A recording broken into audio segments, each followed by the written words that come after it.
We can't say it enough. This heat is dangerous. Even if you've lived in Texas your whole life, you never want to take the heat lightly. First responders are constantly getting calls on heat-related illnesses. It's true. And if the kids are headed to summer camp, there's a few ways that you can make sure that they're going to stay safe. Joining us, of course, tonight to talk about all this and more is Dr. Dominic Lucia, the Chief Medical Officer at McLane Children's Hospital. Doctor, thank you so much for joining us. Right to question number one. What are some steps to take to make sure your child has a fun yet safe week at camp? We want them to have fun. It's a very exciting time in a kid's life when they get to go to summer camp, but you as parents can really help with that, and that's really leading up to the week they're going to be gone, is teaching them to pay attention to their hydration primarily. So there's some practice preparation you can do of teaching them to stay ahead of it, stay ahead of that thirst, listen to their body. They're so excited when they're there during that week that if they don't have that mentality in place, they can get themselves into trouble.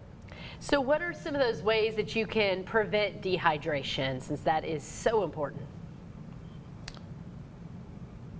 Yeah, lots of ways to attack this, but again, the preparation and education of your kids. They're sponges at this age. They'll listen to you, set the example for them, carrying that water bottle around. If it's a kid that's maybe a little bit forgetful, something along the lines of an alarm on their watch to remind them to drink.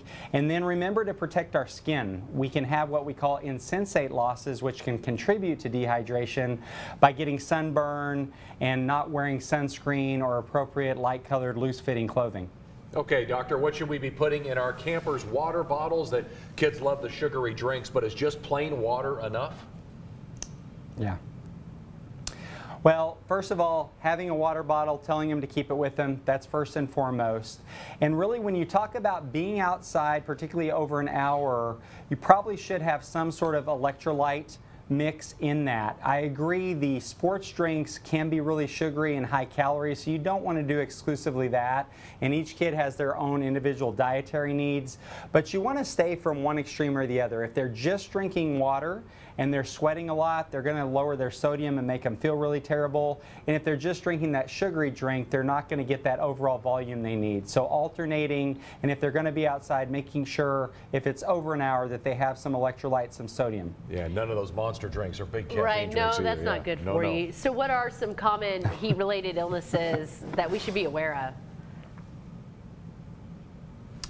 Yeah, heat-related illness really comes in three flavors from mild to severe. So the most mild is dehydration. We've covered that and how to prevent that. But if they're feeling thirsty, if they're dark urine, they need to be drinking. The next is heat exhaustion. That's where you feel hot, you stop sweating, you're dizzy, you need to get in the shade, you need to get in AC and drink plenty.